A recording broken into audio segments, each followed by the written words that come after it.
balik lagi di video reaction saya hari ini guys. Oke, apa kabar semuanya? Semoga sehat selalu. Nah, kali ini saya mau tengok video pembahasan tentang ini ya. Adakah Malaysia patut contohi Indonesia? Itu dia ya pembahasannya. So, jangan lama-lama lagi. Mari sama-sama tengok video ini. Let's go. Adakah Malaysia patut mengambil Indonesia sebagai satu role model untuk kita bangunkan negara kita menjadi sebuah negara yang kuat dan stabil? Saya boleh setuju dalam beberapa sudut kerana peristiwa yang menyedihkan telah lama ditinggalkan oleh rakyat Indonesia. Kita juga berlaku perkara pergolakan politik yang sama pada tahun 98 dan juga krisis ekonomi yang sama. Cuma Indonesia bagi saya, mereka telah melalui fasa-fasa perik tersebut berbanding kita. Dan alih itulah mereka berjaya menghasilkan pimpinan seperti Jokowi. Dan kita lihat betapa banyaknya pelapis-pelapis mereka yang boleh mewarisi kepimpinan Pak Jokowi. Banyak pelapis. Tapi semua ini tidak bermakna Malaysia tidak ada. Malaysia pun ada. Cuma kita dalam fasa di persimpangan. In transition lagi. Beban politik lama masih belum surut. Watak-watak lama masih lagi merajui perjalanan politik negara.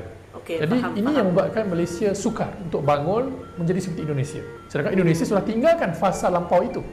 Inilah yang perlu kita contohi, meremajakan politik negara kita. Dan Alhamdulillah, dengan adanya pertambahan pengundi pertama kali, anak muda khususnya, kita boleh cipta sejarah yang baru.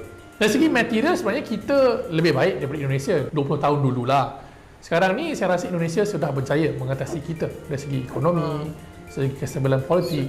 Ini kerana mungkin saya nampak Indonesia ni dia mengamalkan satu masyarakat yang lebih terbuka, an open society, ya, di mana perbahasan kepentingan rakyat itu cukup subur dalam media-media massa dan ruangan awam. Inilah satu unsur faktor yang mematangkan demokrasi.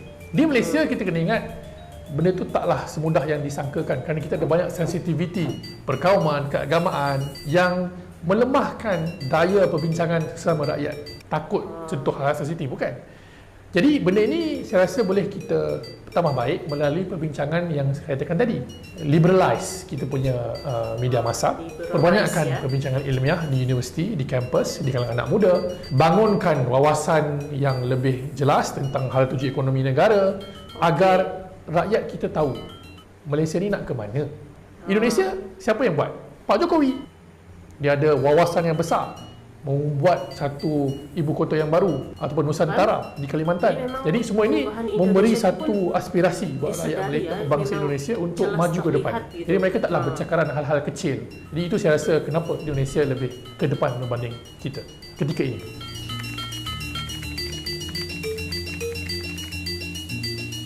Saya fikir Indonesia menjadi lebih terbuka, lebih berdaya saing kerana falsafah perpaduan mereka itu sendiri, iaitu bersifat melting point, asimilasi itu. Ya. Itu membuatkan rakyat mereka lebih lunak untuk meraihkan perbezaan, kerana perbezaan itu sudah pun menjadi semakin kecil akibat proses asimilasi itu. Jadi ini kita perlu capai di Malaysia walaupun dengan cara yang berbeza. Kalaulah kita boleh mengangkat bahasa Melayu sebagai bahasa wacana untuk semua kaum, saya yakin kita pun boleh jadi seperti Indonesia, terbuka, malah dari segi kita punya perbincangan pun rencam dan kita boleh sama-sama bangunkan naratif yang lebih baru untuk semua golongan. Bukan hanya T20. Ini kalau kita lihat kat Malaysia, nak cakap hal-hal serius, nak cakap bahasa Inggeris je. Betul. Rakyat marahin tak boleh faham. Sedangkan kita nak ada kesinambungan antara yang di atas dan di bawah. Sebab itulah bahasa kebangsaan itu mampu mengangkat semua pihak jadi satu untuk memajukan negara. Okey.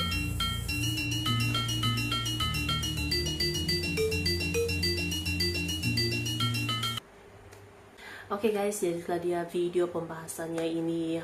Jadi apa namanya itu pembahasannya tu, adakah Malaysia patut contohi Indonesia? Jadi mungkin dalam beberapa aspek gitu ya, dalam beberapa aspek mungkin ada yang patut kita contohi gitu ya. Malaysia boleh contohi gitu ya. Seperti mana yang kita lihat sekarang, memang perubahan Indonesia itu sangat-sangat ketara gitu ya. Perubahan besar yang dialami oleh Indonesia, baik itu dari segi ekonominya, kestabilan pentadbiran ya, kestabilan pentadbirannya juga pasti mempengaruhi gitu, pasti mempengaruhi perubahan besar yang dialami oleh Indonesia sekarang, yang mana sekarang ini semakin dikenal dunia gitu ya, semakin dipercaya lah gitu ya, semakin diberikan kepercayaan oleh negara-negara besar, dan itu pun akan dapat memberikan kesan gitu ya, kesan kepada perkembangan ekonomi gitu. Dengan adanya kestabilan politik ataupun pentadbirannya itu stabil gitu kan, itu dapat memberikan kepercayaan kepada negara luar untuk invest di Indonesia gitu kan. Jadi sekaligus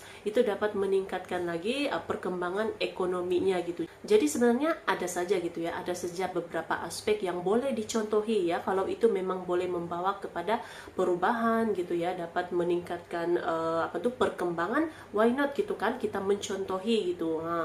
Jadi mudah-mudahan Malaysia pun akan terus dapat berkembang lebih pesat lagi gitu ya, seperti mana sekarang Indonesia juga sudah mula bergerak, sudah mula menumpukan gitu ya, untuk memajukan lagi Indonesia gitu. Jadi Malaysia pun insya Allah boleh juga gitu ya, berfokus lah sekarang ini, fokus kepada peningkatan perkembangan Malaysia gitu ya, baik itu dari segi ekonomi dan yang lain-lain lagi gitu. Oke, jadi mudah-mudahan Malaysia dan Indonesia terus maju, sekaligus menaikkan lagi nama ASEAN gitu, Asia Tenggara gitu ya.